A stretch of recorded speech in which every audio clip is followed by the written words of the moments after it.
Welcome back to Lostboys Cypher Circle, everybody. The circle is back in session.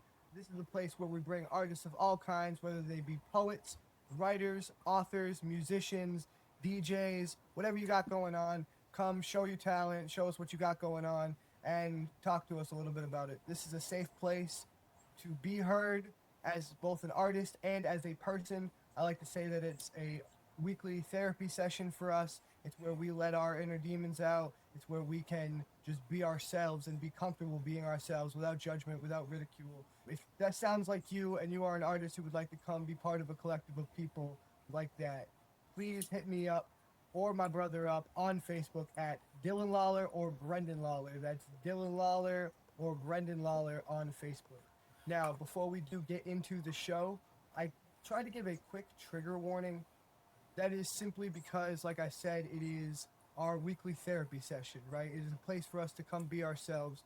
And sometimes real life is messy, man. Sometimes it's not all smiles and hugs and laughs, right? Sometimes it's the shit that keeps you up at night. So I give the quick trigger warning just to say that if there is anything that is hard to listen to, whether you be an audience member or a guest, if there is anything that is hard to listen to, that you feel triggered by it in any way, shape, or form, please feel free to click out, come back later. We will not fault you for it in the slightest. And like I said, it's a therapy session, but mainly we're just here to have a good time. That being said, how you been doing, bro? It's been a crazy week. Not all bad, but I feel you. And I think that this is like a copycat of kind of, it's surprising how many things I realize that I've repeated because I've been doing so much editing and realizing that I've been repeating myself. But I'll once again say dealing with time management has been a huge struggle lately, and just everything I have to get done as far as editing and the show, coming up with stuff for what's poppin' and doing all my research on all our guests and everything like that, and scheduling guests. It is quite a lot, but I'm balancing. And then obviously I work a full-time job as well, and I have a family. That's part of it too. It's like I gotta find some time to be an actual person. But for me, it's just time management. Sorry to hear that you had a rough week. okay, the week wasn't bad. The other night, I had a really rough night. There was a lot of shit going on, and it threw me off a little bit for the week, but I'm keeping my head up. Shit's in the past, nothing I can do about it. Yeah, no, absolutely. You got to keep moving forward. I have a quote that I love by Jelly Roll. He said it at the concert I went to 2 years ago, but I remember it, and I will continue to remember it forever. He said, "The windshield is bigger than the rearview mirror for a reason, because what's in front of you is so much more important than what's behind you." So, oh, absolutely. forward, you know what I mean? So that's all you can do. Just keep looking forward. Pretty much. At the end of the day, it's their loss. You know what I mean? So. I gotta say, the moose hat really brightens up my day. It just brightens up the whole week. Oh, no, absolutely. Figured we could all use a little, Oh, yeah, man. Again, that is probably the best way that I can think to just deal with it is move forward and just... moose forward. Put your moose forward. Wow, we're pointing that. Moose forward. Yeah, put your best moose forward and just keep on moosing. That's all you can do in life. Pretty much. On that note. That's a weird segue. But yes, on that note, we have two guests coming on tonight, and they both would like me to share some of their stuff with you. First of all, Miss Tasanya coming back. She is a longtime friend of the show, longtime guest of the show. She has recently become a model and part of this project that is very abstract, very complicated, but very fucking cool. It is essentially a modeling project that is trying to tell a fantasy-based story, and it is a collective of models and photographers, and here are some pictures from this project of Miss Tasanya.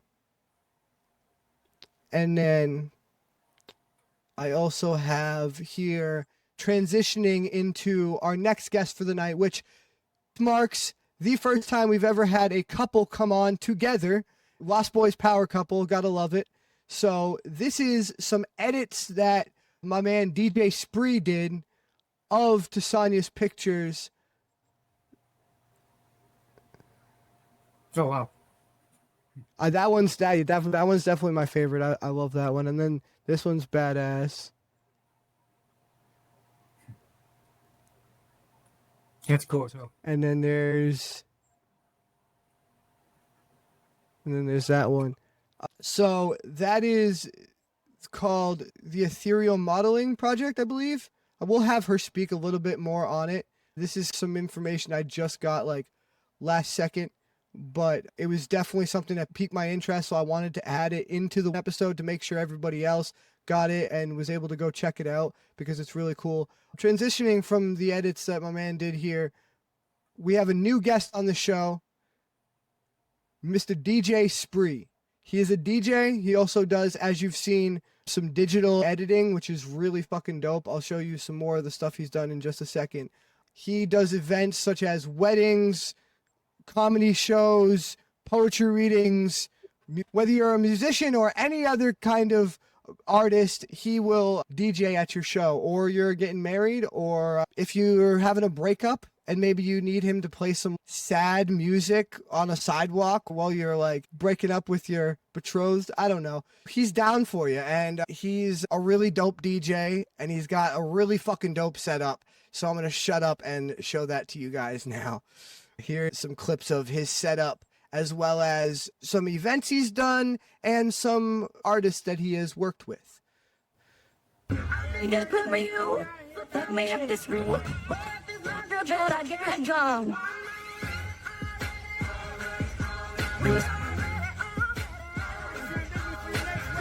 Hey boy, yes, nothing's stitching. Maybe beers, why you always take it all deeper.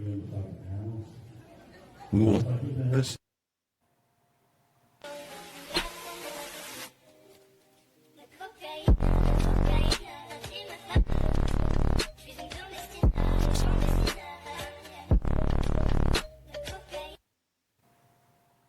Damn. Boy.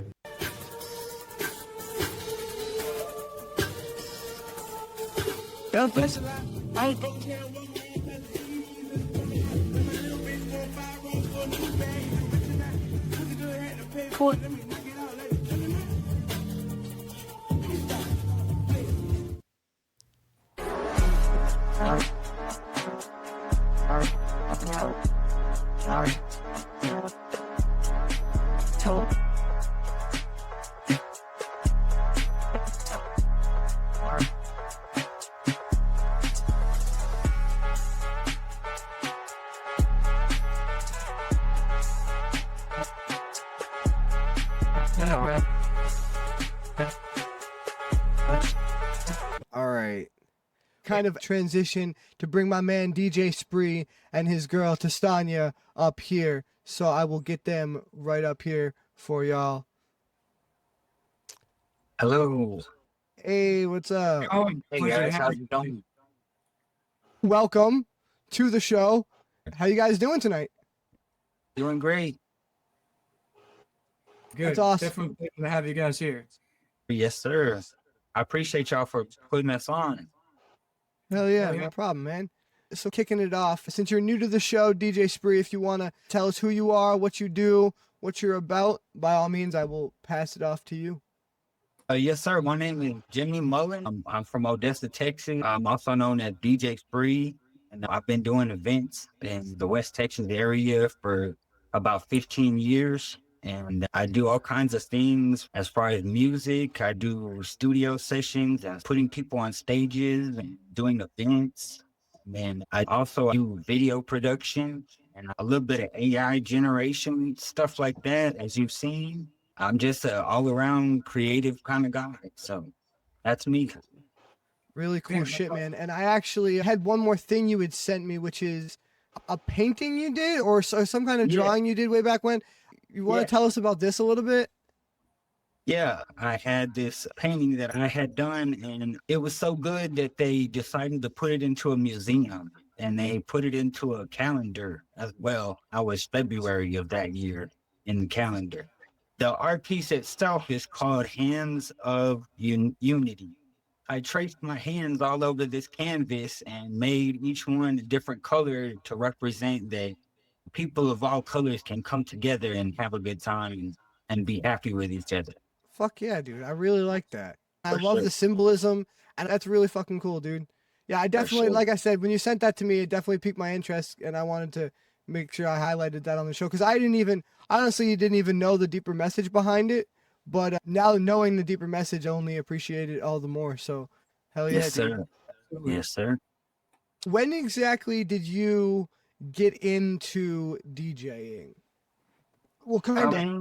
I was battle rapping when I very first started any kind of music. And I was doing that about 2006, I would say. And I did that for a few years. And then I got the interest to be a DJ in 2011. And I did my first gig on January 1st of 2011. And I just kept going. And I've been DJing ever since. And I've done many shows with celebrities and big names and just all kinds of just crazy times that I've had. Hell yeah. So when did you made it sound like the video editing was more of a recent type thing. What made you get into that? Yeah, just I've had interest in it over the years throughout my DJ career and everything, but like recently I've just grown more interested in it and I've learned how to use these AI generators and things and I've gotten really good at it. It's just piqued my interest. It's just like a new field that I want to jump into and get rocking on. Yeah, so I the can AI definitely say, yeah, Yeah, this for is sure. the shit that you made so far is sick. Is sick for sure. For sure. I appreciate that. Definitely, man. Brendan, did you have any questions for my man DJ Spree here? Yeah, I was just kind of curious. You touched on it a little bit as far as when you got started, but like, how would one go about getting initiated into it? What I did for myself when I very first started DJing, I just had it on an iPad and I just had about 80 songs that I thought were hot and I wanted to do this DJing thing. I decided to go to a club that I knew here locally and ask if I could give it a shot one night. They wanted me to do it on New Year's Eve, and they trusted me to do this New Year's Eve party. I did it, and ever since then, they're like, man, we got to have you. From there on, I just started buying better equipment and getting further knowledge around it and just doing my thing. I would say if you want to get into the business, just take that leap and buy some equipment and just get out there and try for people. The least you can do is try for somebody, and somebody out there is gonna what you do. Cool. I like For sure. Do you have a favorite type of event to play? I like to do house parties the most. Just a good old fashioned house party, man. Hell yeah, man. Like no rules and just go in there and have fun and get after it. Yeah, for sure. Yeah. Kind of like a No, that's Project X kind of party or something wild and crazy. That's my kind of fun event. yo, that setup is fucking gnarly, bro. That Yeah. so Yeah. That's my Wait. working on that setup for some time now, about 3 years. Over time, I've had 3 different setups. And that's my third rig. That's the latest and greatest stuff, man. I barely got that last year and it costed me about $3,000. so It's my baby. do you need any kind of special software when you are DJing? It's a program called Serato DJ. Slato DJ. Okay. Cool. And Serato DJ Pro. All right. Cool. And is that kind of like an all-in-one app? You hook up all your equipment through that app and it synchronizes with that app? Yeah, as far as like the music goes, and you can also do video mixing in there. You control your turntables through that Serato app. You know? Okay. Okay. Nice. Okay, that's cool. So, a little more getting into the DJing. DJing can be a lot of things. Do you just curate lists of songs, or do you do remixes as well, or do you also do making your own beats, or all three of those things, or what do you focus on? I would say, first of all, my DJing is like more of the live performance kind of style. Like I'm doing it for a show or an event. And then sometimes I'll dabble a little bit into making my own remixes and things like that at my house. And I'm not really a beat maker. Like I have the ear for it, and I probably could make my own beats if I had the right equipment for it, but it's just not something that I'm really concentrating on. But I do know how to do it. Well, that's all. I definitely look forward to hearing more about it in the future as well, and having you back on here. Yeah, for sure. I'll tell you what, that goes to show how vastly ignorant I am, because I'm looking at this and I'm like, how does he not have the equipment to do it? But I guess it's more tailored specifically for certain things, and like a soundboard specifically for like rap or music or creating beats or whatever is specifically tailored for that. And that it's like an entirely different process too. You're taking stuff that's already kind of curated and mixing it or doing it like that. But when you come to like creating an entirely brand new beat, I feel like that would be an entirely different process. Yeah. Yeah, there's like the studio DJ and then the live DJ. And there's different equipment for different types of DJs. Right. So really, like my rig, the equipment that I use is more tailored towards a live performance. Oh, okay. That makes a lot of sense. So speaking of process, what is your process? Is it now? I've been to weddings and known the DJs at weddings, and a lot of that is just curating a list of songs. A lot of it though is just getting those songs screamed at you by the bride and groom. So is it a lot of feedback from the customer specifically, or do you have some freedom when you go to events, or does it depend? As far as the wedding goes, you'll definitely want to get the bride and groom's essentials, the ones that they have to have. And Right. they're going to be certain songs for certain parts of the ceremony and stuff like that. But as far as like when I do the reception or maybe like the intro or the cocktail hour, stuff like that, I have a little bit of freedom. And I have a big folder of just wedding songs that are just the greats. Just The hits. Just Yeah, hundreds everybody. of just wedding songs. The ones yeah, that everybody plays at the wedding. Yeah, and cool thing is I even have some like edits where it's the song that you know, but it's on the violin or played on the piano, but it might be some pop song that you know. That's cool. So That's dope. it makes sense to play it at the wedding, but it's not so poppy. Right. It's a wedding version of it. Now, So- something I wanted to touch on real quick, because I had a friend in high school. His name was Quentin. Shout out Quentin. He always knew what song to play. At any given moment, he was always that kid with either the tablet or the phone and the JBL speaker in his backpack. I never understood it until I met him, Yeah. but there is a genuine art to curating a list of songs like that and Yeah, playing that them at reminds the me, right man, moment. That reminds me, you say you had the JBL in the backpack. When I was a kid coming up, we didn't really have Bluetooth speakers and stuff like that. But what I had was a old CD player, a Walkman, and we Yep. was able to do MP3 CDs. And I had just hundreds of songs on these CDs. And I had computer speakers in my backpack. And I'd be walking Okay. around, and I'll be the DJ for the high school. Hell yeah. Really showing my age, talking about JBL speakers in high school, huh? Definitely. All right. Yeah, me too, man. I feel you. I was walking around with cassette tapes too, man. Yep. Yo, does anybody remember a thing called a Zune? It's Is this- yeah, I do. Dude, yo, the Zune was the sickest shit ever, because like it was on that cusp of music is just now starting to become like you can carry it around in your actual pocket. And Right. the Zune was like, they had the iPod, but Zune was like videos, pictures, fucking everything. Zune was Yeah. the first like all in one. The Zune shit was my shit. It's a cool device. Yo, you could DJ off a Zune back in the day.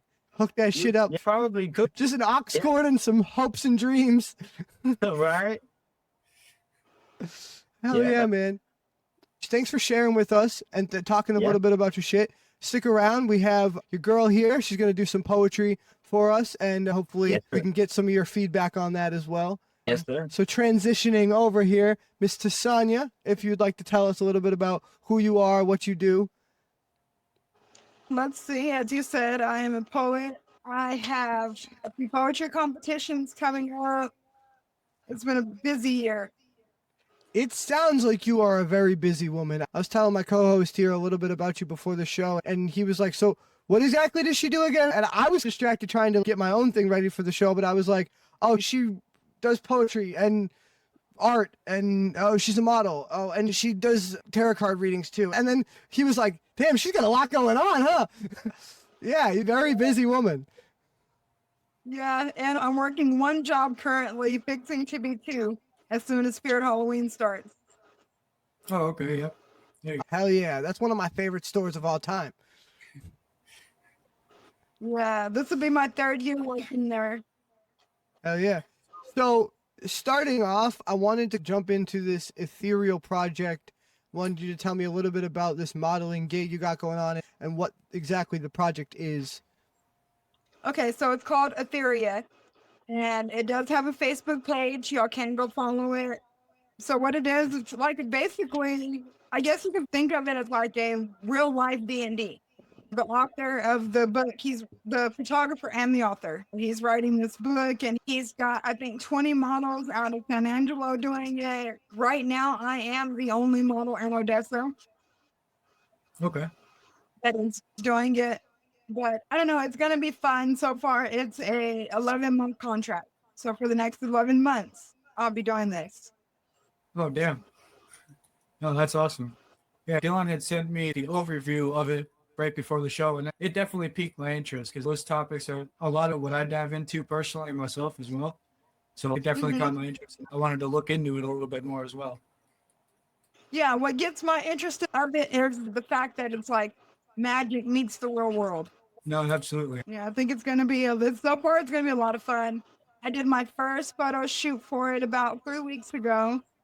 My next photo shoot for it is in September, and it's called Murder, Mystery, and Magic. Is what this next one is. And I think I'm going to do it in drag this time. Nice. All right, cool. Yeah. Maybe you can have a whole show and you can have your man DJ for you. Turn it into the whole event. Yeah, Yeah. there you go. Yeah, and the way he animates the photography and all of that, Oh, yeah. I think it's going to turn into something really big.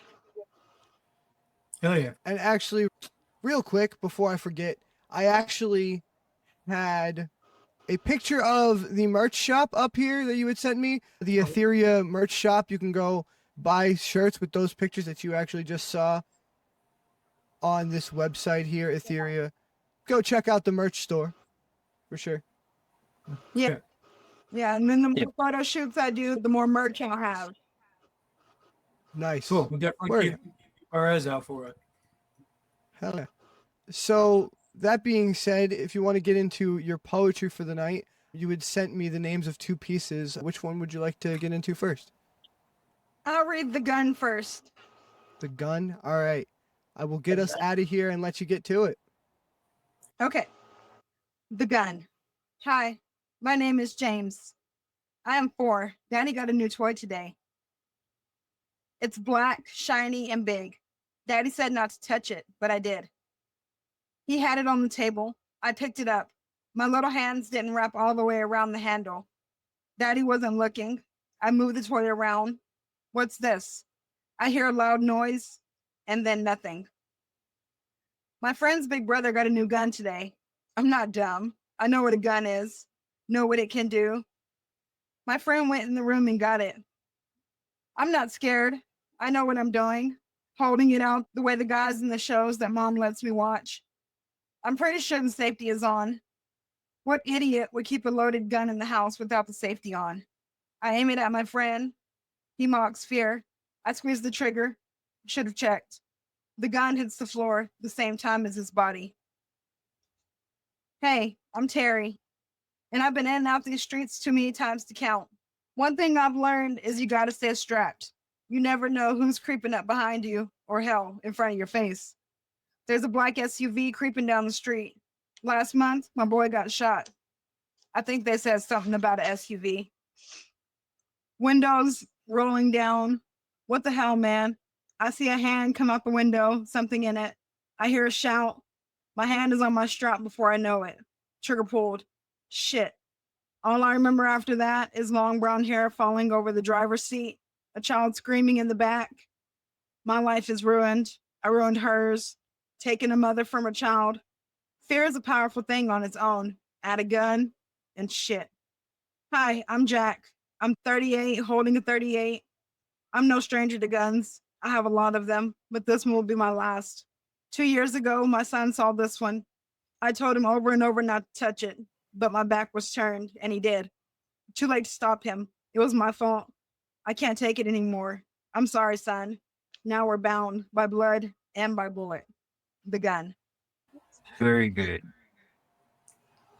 Jesus, that was insane. Like,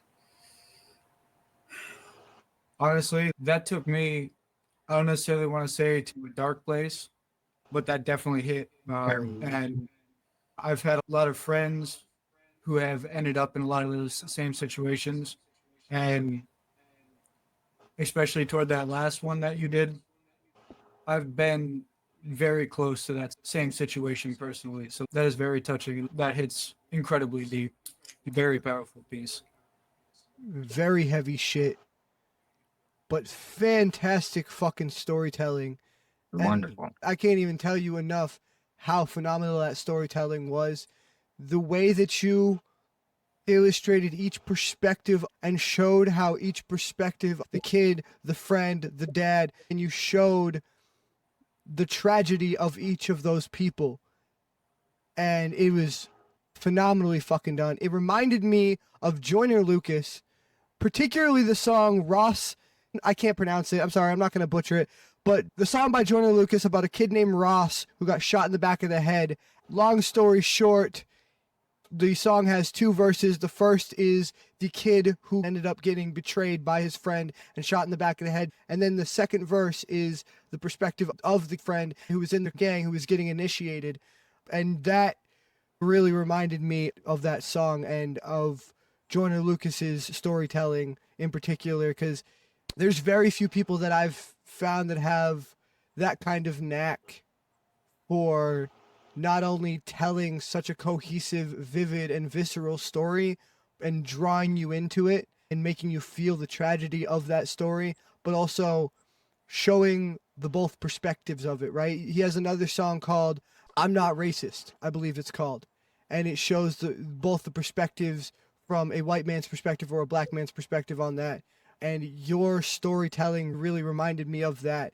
You have such a unique and powerful knack of capturing those perspectives and really drawing your audience into that story and that tragedy. So fucking phenomenally done. Thank you. I love Joyner Lucas, so that's a huge compliment. So thank you. And also very much shows the power that firearms hold over us nowadays too. Everything from kids to what you were saying, Dylan, gang violence to like every aspect of people nowadays, but more specifically like our country and just the way it's flooded everywhere. Everywhere And- you turn, somebody has something. And that's the tragedy of guns and the tragedy of being in a country that has the right to bear them is there's no good fucking solution. I've seen all the arguments. I've seen the political debates as well as the comedy shows where people talk about them and make fun of both sides of the argument, having guns, not having guns. Listen, there is no good solution. There's no good option on either side because you have it readily available to protect yourself. Kid picks it up, shoots another kid. It happens every fucking day. every day. You have it locked up in a safe. Someone breaks into your house. You can't get to it in time, and now you're dead. There's no good solution here, guys. There isn't. And that's why I think it's so crazy that it's such a big thing that we're fighting about. But I do understand it's such a big thing that we're fighting about because of all the tragic losses of mostly children, not just in the home, but in schools. I'll be the first to say, man, Australia banned guns like 50 years ago. They haven't had one shooting since. I know it's not legal. People are still going to find a way to get it anyway, but I'm just saying the price of it will probably go up so high that nobody could buy a fucking gun anyway. That's how it is in Australia. And there's plenty of stabbings. Don't get me wrong. People still find a way to hurt each other. There's plenty of stabbings in Australia. It has become such a tragic issue. And I live in New Hampshire, and I do believe in that, but I do also see all of the tragedy and possible harm that can come with it. There was an incident about 3 years ago that someone I knew got killed by a 3-year-old who happened to pick up a gun. I'm And sorry the for your 3-year-old loss. picked it up and shot the woman in the chest. Jesus Christ. And that is a whole nother bag of fucking apples. Because what you've got here, and you illustrated perfectly in your piece how the father was affected by the child's death. But you didn't, obviously, in your piece, see the other side of that kid who pulled the trigger. He's fucked up for life now. And Yep. that's especially like a 3-year-old. I watch, I don't know if any of you watched this show or have heard of this show. I watch a show called Dexter, and it's a fictional show about a serial killer who kills other murderers. But the way he became that way was he saw his mother sawed to death in front of him at 3 years old. And the whole theme of the show is nature versus nurture and how the things that we experience as children affect us. And killing someone at that age, even if you're not old enough to understand what you just did, eventually you will be. And I think some And part like of you your said, brain understands too. It's gonna mess her up as she gets older, And that's- especially because even at 3 years old, her family blamed her for it. And that's equally as tragic. And the fact that that's fucked up, man, for them to blame. But I understand it. It's grief, and it's you. Even when someone dies of natural causes, you want someone to blame. It's a multifaceted tragedy when something like that happens. I have another poem called The Bullet that I'm going to read for y'all some other time. And it's like that. It does go from like how a bullet doesn't just take the life of that one person. Yeah. Jimmy, what'd you think of your girl's piece here? Oh, I love it, man. It's deep, honestly. It talks gun violence and guns in general. Just it's terrible with school shootings and things like that of that nature. Just what they do and what they've done to people and how they affect so many. Absolutely. Yeah. No, for sure. It was a fantastic piece, and thank you for bringing light to that tragedy, and not just in one facet of that tragedy. Like I said before, all facets of that tragedy and all perspectives of that story. Amazingly done. I have a piece called The Girl Who Loaned Me a Pencil, and that is about a girl who actually shoots up a school because she's bullied, and I go into the perspectives of why she decided to make that decision. I touch on gun violence a little bit in that piece, but if you guys haven't seen that piece yet, it's on my YouTube channel. You guys can go check it out. Subscribe, comment, yeah. Anyway, but no, that is something that I also felt, and I think I started writing it in high school. It's been edited since, but for a long time that I've felt very strongly about and that needs to be talked about is just all facets of both gun violence and the reasons gun violence are committed as well. But yeah, fantastic poem. Thank you. If you want to get into your second one here, I have it right here for you. The Weight of the Dawn. All right. The Weight of Dawn. You know the term, the break of dawn? I never knew it was a literal thing Always loved the dawn. Peaceful before everything starts getting crazy. No drivers on the road, no phones ringing, and people pushing by in a rush. Just simple. I remember when you would wake up and roll over and look at me. I was usually already awake, probably watching you, mesmerized by the curve of your bottom lip, the small freckle right beside your left eye, the crease in your right jaw. Those details kept me there, floating freely in the stillness of the night and into the earliest minutes of dawn. I would lie there in the silence, nothing but my heartbeat and yours, engulfed in the safe embrace of the moment. I thought those moments would last forever. It's amazing how thin that line is, the one between here and gone, almost so thin that at times I still feel your touch, hear your whisper, swear I feel your fingers cross my cheek each night. But it's just your ghost, my own imagination haunting me. I, a willing victim, hold me just a little bit longer here in the night before the dawn breaks me again. Weight of the dawn. That felt very deep, very personal. That felt like kind of digging at an old scab, but also trying to close it at the same time, if that makes sense. It makes Why don't you tell us a little bit about that poem and where it came from?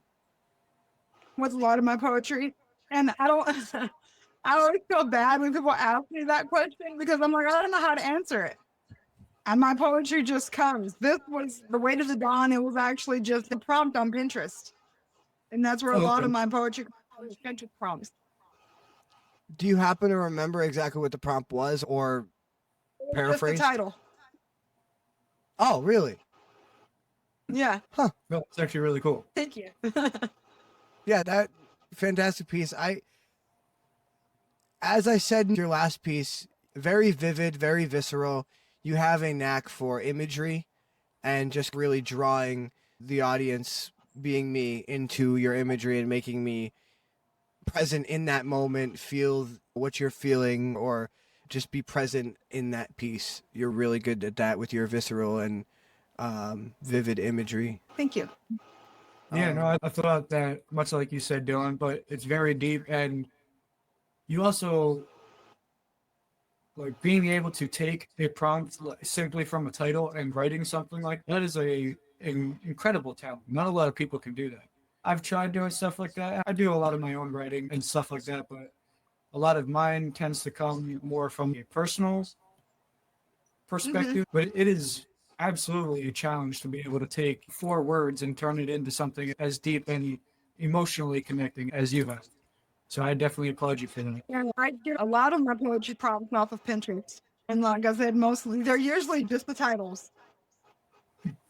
Nice, that's awesome. Jimmy, what'd you think? Very cool. Just a few words and then turn it into a piece like that. It's a challenge. And that's very cool that she can take that and turn it into something as creative as she does. Thank you. Oh yeah, 100%. And really, it comes down to just your word choice too. The way the way that you deliver it and your word choice. It's subtle, but also, like I said, it reaches out and grabs you, right, and holds you tight. It's that in itself is just a phenomenal talent. I'm a writer as well. I'm a poet as well. I fucking suck with prompts. I don't know what it is, but I can't do prompts for shit. And even if it's like a very clear prompt, write about a time when, or write about how it makes you feel when, nope, can't do it. I might be able to do those things if not prompted, but it just, yeah, it doesn't come to me like that. But yeah, that's an amazing talent to be able to have. Definitely. So before we get out of here, guys, we have a couple pieces that we would like to share with you guys. Brendan, do you want to kick us off? Sure. Yeah, I can do that. All right. I apologize. All right. Get this off. So I don't actually have a title for this piece. I just wrote this last night. And what we just touched on a minute ago, a lot of my writing tends to stem from a lot of personal things going on or things that have happened, experiences and whatnot. So currently it's untitled, but last night I almost jumped right off the ledge. I hit a backslide. Then my thoughts began to fill with dread. After 4 years, guess it didn't matter what I said. You wanted more tears, but you're the only reason I just bled. You cut me open with your silence. Now I'm dripping what you fed. If only you could hear the voice that's screaming in my head. It don't whisper, it don't plead, it just curses me instead. I try to drown the sound, but it gets louder when I rest. Buried it inside the echoes, but it's clawing through my chest. Every breath is a battle, every heartbeat is a test. I'm not even mad at you. I'm pissed I let my armor crack. Believed you when you swore, but then you still went crawling back. 4 years wasted, and I carried all your past. Fed your kids, paid your way, but then you threw me in the trash. Gave you pieces of my soul that I'm never going to get back. They're screaming in my head, and I can't escape the sound. I buried all my thoughts, now it's rotting underground. I carved out my soul, but you fed it to the dead. Every promise that you made is just a voice inside my head. I should have seen the signs. I heard the fractures in your laugh. Instead, I built the bridge just for you to burn it fast. I thought you'd be the one, but the truth just doesn't last. Now I'm screaming at myself like a mirror made of glass. I was holding on to hope, but then it shattered when you passed. 4 years talking daily. Guess it never meant a thing. Shared my truth, spilled my veins till you cut me all the same. I should have locked my heart, should have never wore those chains. Now I'm haunted by the ghost of the promises you bring. Now the silence cuts deeper than the words you never said. Like a noose made of memories, it's hanging by a thread. I try to stitch the wounds, but they tear when I'm in bed. So I scream into the dark and it just echoes in my head.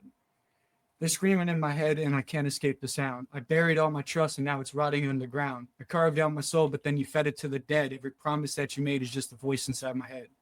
Now I'm staring at the mirror, but it's fractured when I see. Every crack's a consequence of trust I handed you for free.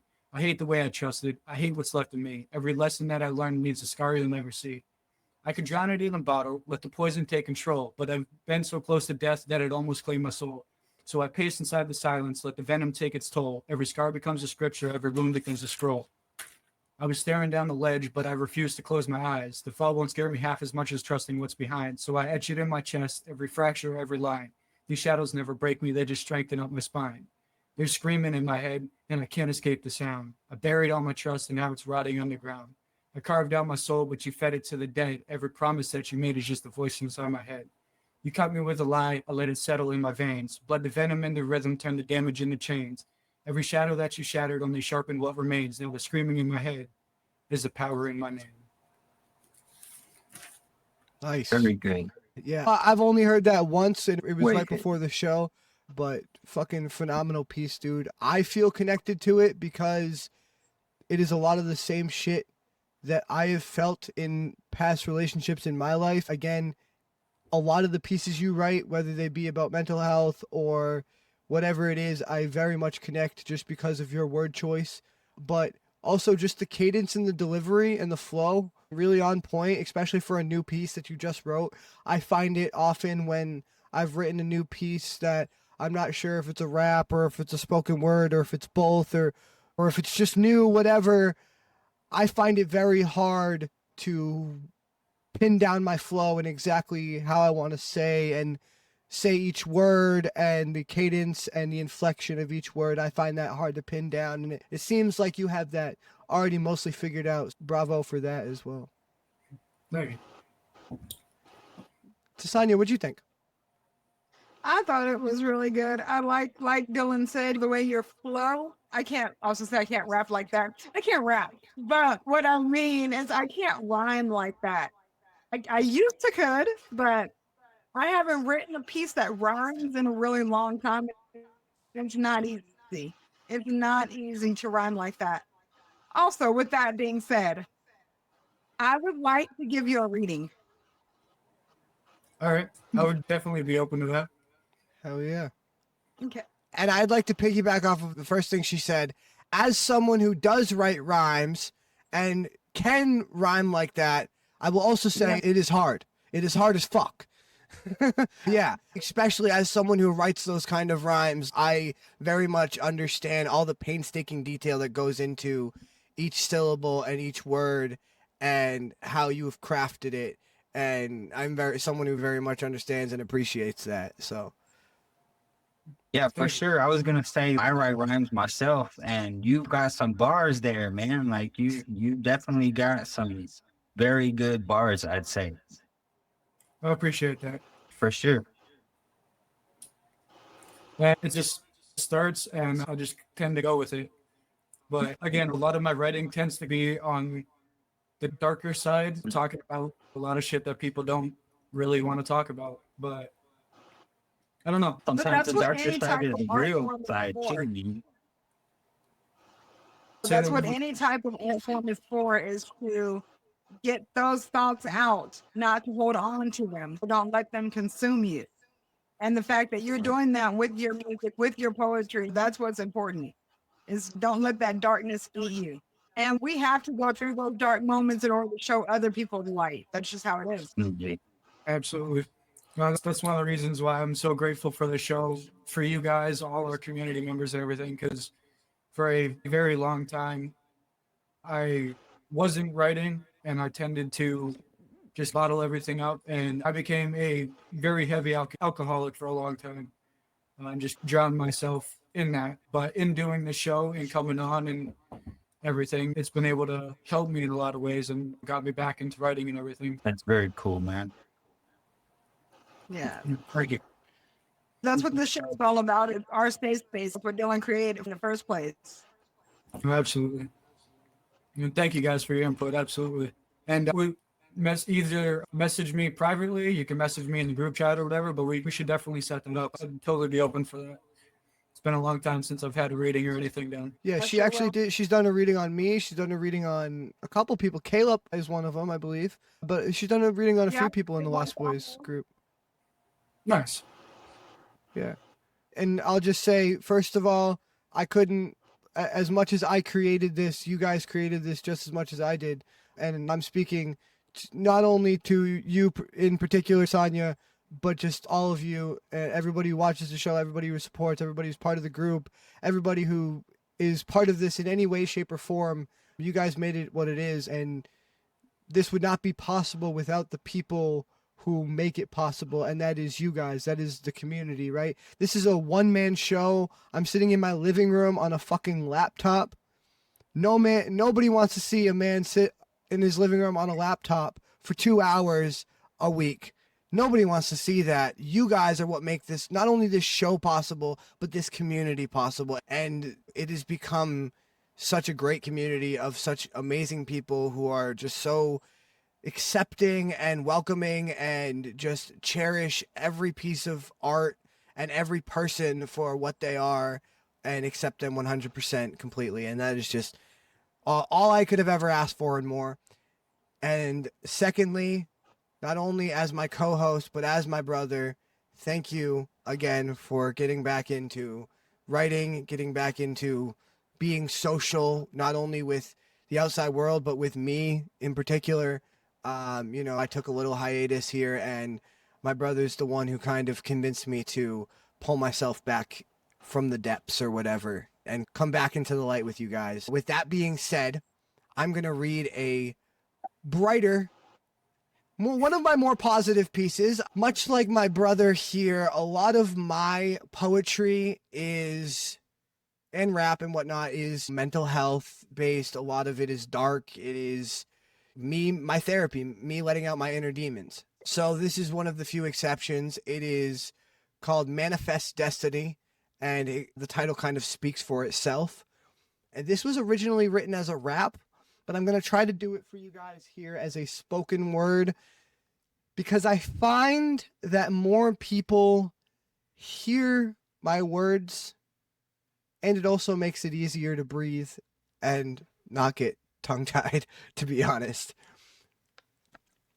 But that being said, this is called Manifest Destiny. Since I was a teen, I knew that I wanted it. I've been causing a scene, yeah, I've been what the problem is. Because I knew that one day I'd fulfill all the promises I made to myself when the pit I was in just seemed bottomless. And I think that this shit right here is how mama wanted it. I'm impressing the people who know what an artist is and rejecting the evil because I don't want a part of it. I'm climbing this mountain to get to the top of it, manifesting my dreams while I'm building my confidence and investing in me because ain't no one stopping it. You see, I'm turning back into someone that I want to be. I want to pick up my pen and then live out my dreams. I want to give you my truth in the words that I speak while I practice and preach all the things I believe, changing the world in the way it's perceived with the way I unfurl all these verses and schemes. Because that, I believe, is the difference between all the heathens and fiends and the realest MCs. and I won't ever stop till I reach to the peak. I will get to the top, and that's by any means. I swear on my mother, I know I'll succeed. And I know she's somewhere and she's looking at me, and it's making her beam because she's starting to see me break free and be me like she taught me to be. Somehow, she saw past the darkness in me. And I don't know how, but I'm starting to see that sometimes the darkness is harder to breach when you constantly ponder your odds of defeat. I bought the gas for the car, but got rid of the keys. Scared that the gas won't release and I'll crash into trees, so it won't ever start and I can't ever leave. And lately it seems like even the train in my thoughts has run out of steam. I've burnt all the bridges, I can't ever turn back. And I stand in a graveyard of trains I've derailed in my past, but I'll stand on this stage till it's fading to black because I'm training my brain to get back on the track.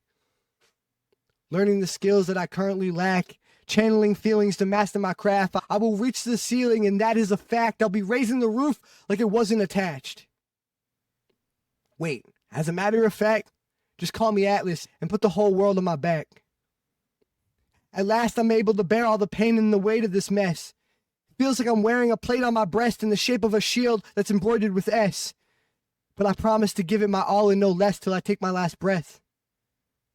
And I'm not the best, but I'm getting better. Bleeding onto the page because my heart's on the sleeve of my sweater. The sweater that covered me through rainy weather, but the wetter the better. I thrive with no shelter. So bring on that rain and the thunder and lightning. There's pain hidden under, but that's what's exciting. It's keeping me sane, it's keeping me fighting, and there's strength that I gain when I put it in writing. But I'm not here for me. I'm here for the people. I'm giving them weapons to fight off the evil. I'm hanging our banner from streetlights and steeples, gathering people from ghettos and churches to show them we're equals. Uncovering eyes so we see other people. See, pieces complete other people. And we as a team are the key to defeat all the evil. What you see on TV is so easy to see through. They sell you peace and relief through the screen, but they cheat you. So divided and conquered and blinded, they keep you. That's why I reach and I speak to these people. We need to see that us being a people believing we're equal is the least that we'll need if we'll ever be peaceful. And I could sit here all day and watch all the numbers go up while I brag about my team and the work that we've done. But that shit for me, it just isn't enough. I need to know that there's souls that I've touched. I need to know that there's something I touch when I'm talking to you. I need to know that something inside of me lights up the darkness in you. I need to know that there's something you feel when I'm spitting the truth that helps you get through and gives you the power to move when you're dazed and confused and it feels like the world has been weighing on you. So to all the Lost Boys across the land, y'all are my family, I'll never have fans. This is me reaching out to give you my hand. This is us banding together and taking a stand. 1 in a million, that is our chance. But that one is enough because I got a plan. Just don't ever listen when they tell us we can't. And that's Manifest Destiny. Very Yeah. good, man. Very good. No, I that I was definitely enjoyed that. When did you I write that? appreciate it. Somewhere mid-season 2, I think. Which was last year. Yeah. You were going through a lot last year. Oh, yeah. And then, as I mentioned, it spiraled into a little hiatus. And I actually wrote that piece. It's funny you ask, because a lot of my pieces, you ask when I wrote them, and the original answer is different than the now answer, because I go back and edit them. Like, I'll be going and I'll rehearse a piece for the night, and I'll be like, that line doesn't sound right. Let me change that. You know what I mean? So I'm constantly writing my pieces is the funny thing. But that piece is something I wrote season 2 when I was really headstrong going into the YouTube thing and really trying to push everything as much as I could before I got overwhelmed and life caught up with me and everything happened where I took my hiatus. And then after the hiatus, I was reinvigorated by just the whole rearranging of the show, my brother coming on to help me as my co-host, some new artwork that our official artist Skedaddle made for us, just a culmination of things that kind of reinvigorated me to revisit that piece a little bit and be like, there are a few lines that I changed and swapped up and just made more powerful and whatnot. And I edited 1 or 2 lines tonight actually before the show as well. But yeah, that piece is just more of a statement to myself, really. it speaks for itself. Like I said, manifest destiny. I'm trying to manifest it in here so I can manifest it out here. Yeah. It feels like a very relevant piece. Well, absolutely. You're very powerful too. Yeah, the message all the way through it, and then the way you ended it, speaking to the Lost Boys, it was incredible. And before the show, we were sitting here for almost 3 hours or so, going back and forth or whatever. And you were Just rehearsing chatting, and everything, And- but now and- you pulled that off flawlessly, man. That was incredible. And the thing is, like, when I rehearse my pieces before the show, I try to do more than just rehearse the lines themselves and make them sound okay. Because to me, it's about, like you said, I spoke to the Lost Boys, but I was still performing the piece. Every time I write a piece, I'm either speaking to myself or I'm speaking to an audience, but most of the time they're made for me. And this one was a little bit of both, right? And when I practice my pieces, like you were saying before the show, it is about remembering, not just getting the lines right, but also remembering why I wrote the piece. Right. Really sitting with that notion and really embodying it and really just feeling it and remembering what, because every piece that I write, I put a piece of myself into it, right? And you have different parts of your personality, your goofy side, your angry side, your whatever, and each piece that I make is a piece of myself. So I try to, for lack of a better word, take on that persona. It's very much like a persona, because I don't want to say personality. That kind of makes me sound crazy, but I want to embody a certain persona when I do my pieces, so I practice not just the pieces, but the feeling behind them. But yeah, that's a little behind the scenes that most people don't actually get for the show that we like. You know what? I'll keep that part in. I'll keep that part in the edit. Anyway, guys, it is getting there on time. There is just one little thing that we like to do with guests before they leave, and that is set some goals for ourselves. We each set 2 goals, an artistic goal and a personal goal. And that's just something to keep us looking forward to the future and excited for the future and working for good things in the future. I will kick us off. And my artistic goal is, I was gonna say,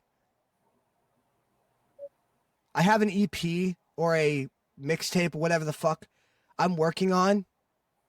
And I was going to say, work on recording my mixtape. That is, however, the goal I used in last episode. So instead, I will say, work on rehearsing the songs and spoken word poems that I plan to put into said mixtape and really nail down the cadence, the inflection, and the feeling, as I was talking about before, behind them. That is my goal for the next week, is to really just dial in on these songs for my mixtape that I'm working on and really just practice them as much as I can. And my personal goal, exercise. I've probably said this before on past episodes, but goddamn, good thing is I've been drinking much less, but every time I want a drink, I get junk food instead, because it's the same dopamine. Because I'm like, what you're really craving, Dylan, is the dopamine. You're not craving the alcohol. So why don't we just get you some McDonald's or some sugar, and you'll be fine. And it usually works. In cutting back on alcohol, which was one of my past goals, I have now started in on junk food. So now I want to get into exercise. Yeah. Practice and exercise. That is my goal, and I'll kick it off to you, Brendan. All right. So artistic goal, I really want to start messing around lyrically a little bit more, start finding better rhythm, and I want to start interjecting a lot more like internal rhymes within not only spoken word but also like my music. That's something I haven't really been doing a whole lot lately. And as far as a personal goal, just start being more positive, man. There's been a lot going on the past few months or whatever, and I've been going through peaks and valleys and whatnot, but I want to start being more positive, having a better outlook on life. Hell yeah, man. That's Hell really yeah. cool. All right, who wants to take it off next? I guess I'll go. All right. My artistic goal, I would like to get accomplished with a video that I've started. It's a video that me and Tasanya had done when we went on a trip to the mountains for my birthday, just August 13th. I'm trying to get done with that, so I want to get completed by the end of the month. And then my personal goal is stop drinking so many Cokes and drink more water. I need to get a little bit healthier, work on my health a little bit better. Right. That's mine. I guess that leaves it to Miss Tasanya here. Okay, so my artistic goal, I think, I have a few actually. I would like to sell at least 2 paintings this week. And I would like to get in and do like an impromptu photo shoot. And personal goal, I'm with you, Dylan. I really need to start working out. Hey, you know what? I think that is a common sentiment just among a lot of people here. Yeah. Right. Yeah, Get back into it a little bit. But Yeah. no, for sure. Yeah, and think about exercise too, right? It's not just healthy for your body, but it's healthy for your mind. It helps level everything and keep you motivated, and it gives you something to do because boredom can be one of the worst things for depression. yep. Yeah. Totally. For sure. That being said, guys, thank you very much for being on the show. We'll let you guys go now, but thank you very much for being on the show. You guys are welcome back. Absolutely anytime. Just message me and we'll schedule a date. And again, cannot thank you guys enough for being part of the show. You guys are what make it what it is. And Jimmy, welcome to Lostboys Cypher Circle. You are now part of the family, and Thank you. welcome to the family, man. Yes, sir. Thank you. I'm glad to be a part of it, man. Had a good time. Absolutely. Look forward to catching you guys later. Yeah, for Have sure. a good one. Alrighty. Have a good one. Peace out. You as well. Damn, Yeah, man, man. that was dope. Good show. Yeah, man. Good show. Fucking. So good to have Miss Tasanya back. And it's cool that she offered to do a reading for you, too. Yeah. I find her readings very spiritually enlightening. And I know that sounds like shop talk or like corny, whatever, but you know, it really does unburden you in a way. For me, it made me feel more connected to the universe in general. And it made me feel like I must have some place here and I must not be as alone as I think. As weird and corny as that sounds, that is the feeling it gave me. It gave me a feeling, a sense of belonging and not being so alone in the universe. That's crazy that she said that too, because one of the things that I've been diving into a lot more personally is tarot. Like, I have my own deck. I just cleansed it the other day, and I've actually been trying to, in spite of everything else chaotic going on outside of it, but I've been trying to dive a lot more into my own like spirituality and everything and just connecting. So that's actually really cool that she mentioned that. And I hope to hear from her soon and figure that out. And definitely eager to have it back. That was awesome. I'll just say, man, when we were kids, and not just when we were kids, you're obviously like, what, 8 years older than me, something like that. But when you were a young adult, a teenager into young adult, you were much, much more spiritual. And you were much more in tune with not only your own spirituality, but nature and just everything else. And that is something that I've really been wanting to see you get back into personally, and something that I was very much into a number of years ago that I have not really connected with, other than talking to dead relatives and friends in my head.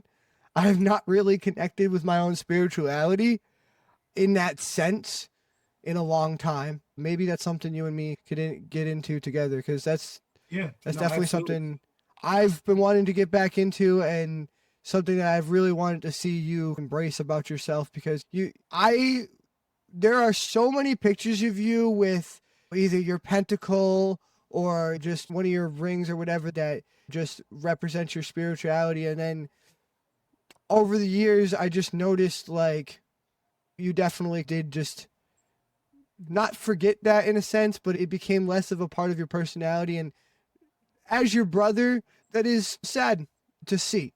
It does make me happy that you're embracing that part of yourself again, because I think that's one of the better parts of you and your personality, man. Thank you. I appreciate that. Any day, man. Any day. A lot of the reason why I stopped and put it on the back burner was there was a lot obviously going on in life. Everybody has shit going on in life, but I got really heavy and really bad into the alcohol and the drugs for a long time. And I just completely fucking numbed out from everything. But especially in becoming sober, and I'm actually over a year sober from alcohol now, which is fucking crazy to think about. But it's really been able to kind of start opening up those doors again and being able to, I can actually fucking dream now. For a very long time, I wasn't really dreaming. It was just black. But yeah, no, any day, just fucking message me or come up here, visit me, and fucking get back into it, start doing shit. I'd love to have you doing that with me. Hell yeah. Hey, and you should definitely talk about that a little bit when you get in contact with Tasanya, is the whole how your dream cycles have changed and your ability to dream period has returned. One thing I wanted to say as far as all of it is we all came from the earth. However you want to look at it, one day we will return to the earth. So to have that connection, whether it's to people, to animals, to yourself, the stars, the trees, it's good to have some sort of connection. No, absolutely. And like I said, I've very much been slowly drifting back into my own spirituality and just getting more in tune with nature and the universe in general, and just feeling that connection, feeling that I am just a speck of dust in this big cosmos, but that's not a bad thing. We're all just specks of dust in this big cosmos, but we are all like grains of sand from this one rock, and we are all part of this one rock. And like you said, from the earth we came, to the earth we shall return. And I've just very much been trying to get back into that side of myself and that acceptance of life, of death, and of just the things that happen. Because what most people don't realize is, and I'm not talking about God or anything, but most people don't realize that things don't happen by accident, whether it's by our own making or the making of someone else. Every action and reaction that happens in the world stems from an exertion of our own energy. Right. Whether it be someone exerting that energy on us exerting that energy on someone else, us exerting that energy out into the world. And that can be through so many things, art being a prime example of one of those things. But like I said, yeah, obviously I'm spiritual, you could say, in my poetry and my writing, but I just want to get back to it in my life and just the acceptance of my own existence. Good. I don't know if that was long-winded or well said, but the power is in the tongue, bro. I'm not even going to comment on the power in the tongue. That being said, That being said, fantastic fucking episode. Let's go. No, man. First of all, actually, I wanted to ask you, how do you think that interview went? Because that is our first full length kind of interview where it's just, this is the segment, this is the interview. It's not, they're doing a piece and then we're like asking them a couple of questions. Like the whole segment is the interview. And I thought it went well. I thought it was a really cool thing to do. And Jimmy was a really fucking cool guy. What do you think? Yeah, it was. No, that was cool. That was definitely cool. I think maybe we could be a little bit more prepared next time. But no, it was fun as hell doing this kind of thing. 'Cause it's like you said, it's something new that we haven't really done, and it honestly sets us up to do even more of it in the future. Like we have stated, we have hopefully some bands coming on here soon, and who knows who else is gonna come and join the circle and setting us up for the future. I think it was really cool, and Jimmy was an amazing dude, man. I love having him. I'd love to have him back. To Sonia, I'd love to have her back as well. Yeah, no, and yeah, he was definitely a great guest, great interviewee. He was very attentive, very responsive to all the questions, and equally pitched in his 2 cents with our pieces and Sonia's pieces, and whatnot. Very cool guy, great new member of the community, and yeah, like, definitely can't wait to have him back for sure. Well, Said it, guys. yeah, you took the words right out of my mouth. With that being said, guys, make sure you guys go follow us and subscribe to us on Spotify, YouTube, TikTok, Instagram, and Facebook. You will find extra clips of this show on YouTube and Instagram and TikTok. But then our full-length episodes will be every other Saturday at 9 a.m. Eastern. And that is on YouTube and Spotify. You will find those full-length episodes. Don't forget to leave a like and comment. If you are an artist who would like to come on the show, someone who feels like they have something to show off, or just a talent that they want to talk about, like Jimmy did today, and showcase, do an interview, or anybody else who feels lost in the world, who wants to be part of a community of people who accept them for who they are, please message me on Facebook at Dylan Lawler, or on TikTok at Dylan Lawlers, or the tag LostBoy420X. You can go email me at my Gmail, lostboy420x@gmail.com. You can contact me on Facebook at Brendan Lawler, TikTok and Instagram. I'm there as Carnum_95, or you can email me at soulreaper95@gmail.com. And once again, guys, make sure you go check out these full-length episodes every other Saturday at 9 a.m. Eastern on the YouTube and Spotify. But with that being said, guys, please have a great night, or great day as the case may be, as you're seeing this at 9 a.m. And we will catch you on the next one. Thank you, guys. Pleasure. Thank you.